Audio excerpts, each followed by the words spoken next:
This is Optimal Living Daily, episode 3086, 4 Ways to Live Today and Not Merely Exist, by Angel Chernoff of marcandangel.com. And I'm Justin Malik, your very own personal narrator. I read the best blogs that I can get permission from to you, covering productivity, minimalism, personal development, all that good stuff.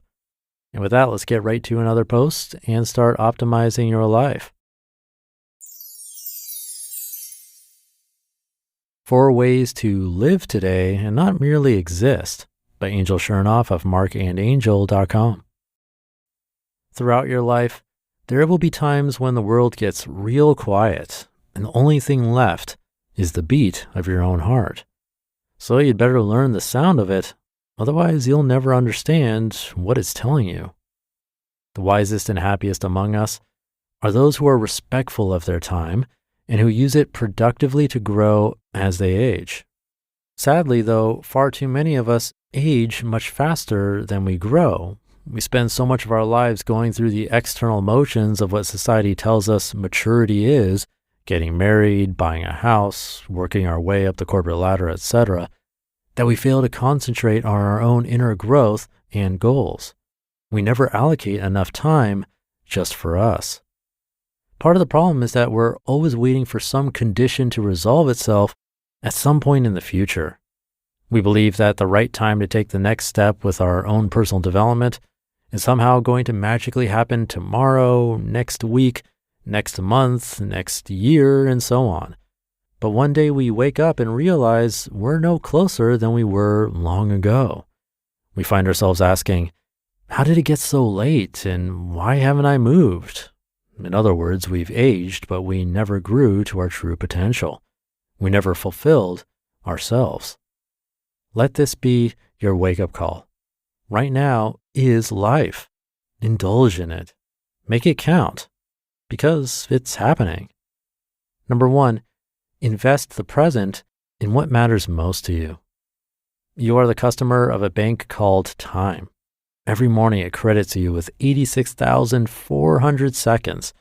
Every night it writes off as a loss whatever remainder you have failed to invest to good purpose. It carries over no balance. It allows no overdraft.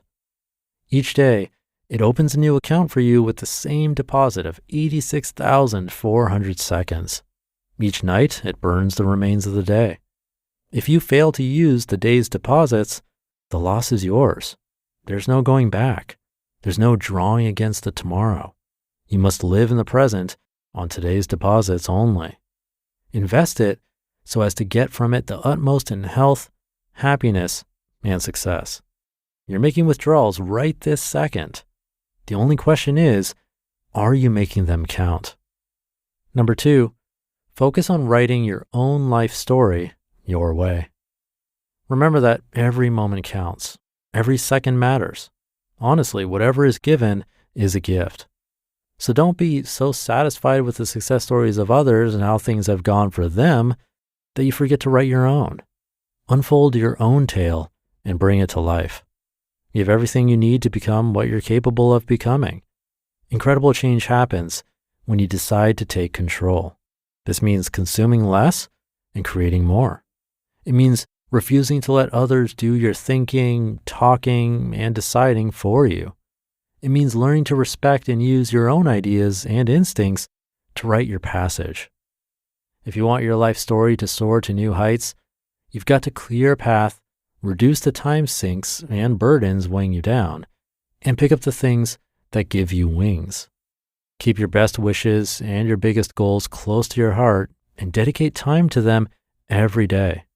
If you truly care about what you do and you work diligently at it, there's almost nothing you can't accomplish. Number 3, live what you preach. Remember that thinking and doing are 2 very different things. Success never comes to look for you while you wait around thinking about it. You are what you do, not what you say you'll do. Knowledge is basically useless without action. Good things don't come to those who wait. They come to those who work on meaningful goals. Ask yourself, what's really important? And then have the courage to build your life around your answer. Identify what's most important to you. Prune non-essential commitments. Eliminate as much as you possibly can of everything else. No wasted time, no fluff, no regrets. And remember, if you wait until you feel 100% ready to begin, you'll likely be waiting the rest of your life. So challenge yourself to be who you know you are capable of being. Challenge yourself to follow through, to live what you preach, and to walk your talk.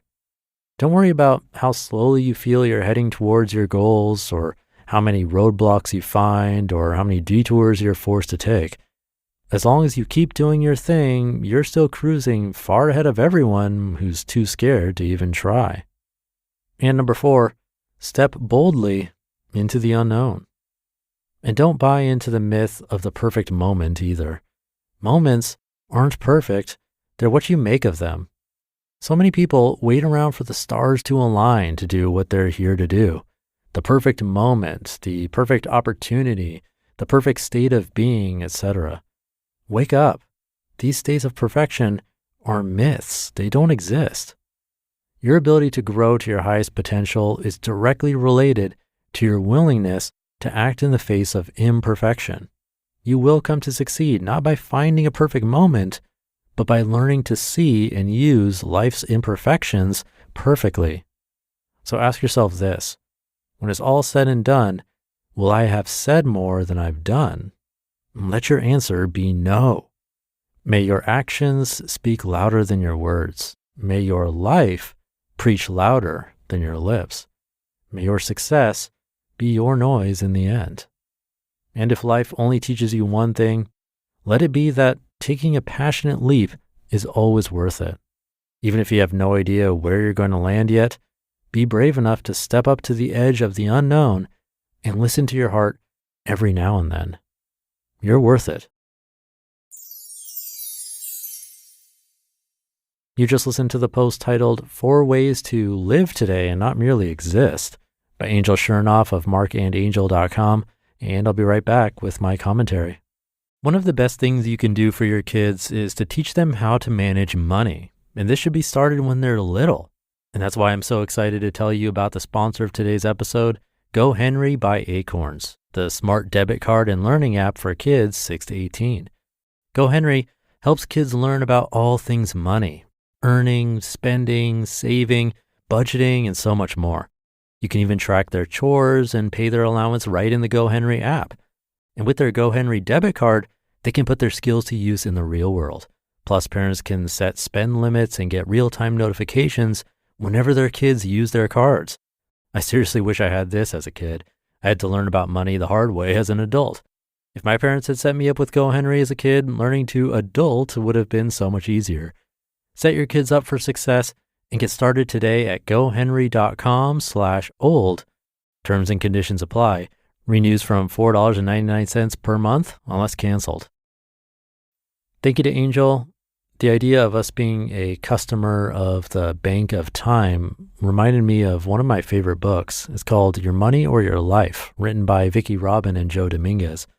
It was actually required reading for one of my classes in business school. I think it should be required reading for college students, maybe even high school. The authors talk about how it's important to think about money, wages, and expenses in terms of life energy. So what they mean by that is, say your wage is $25 an hour and you spend $200 on a new piece of clothing. You really spent 8 hours of your life to acquire that jacket or dress, insert any item here really. And it's really important to think about, is that item really worth 8 hours of your life? Instead, if that $200 was invested at, let's say 7% interest, at 1 year of not spending it, instead of losing 8 hours of your life, you would have actually gained over half an hour. It's a really good exercise. Time is everything. So hopefully this article was motivating for you to reconsider how that time is spent. So thank you to Angel for this one, and thank you for being here very much. Have a great rest of your day, and I'll see you tomorrow for the Friday show, where your optimal life awaits.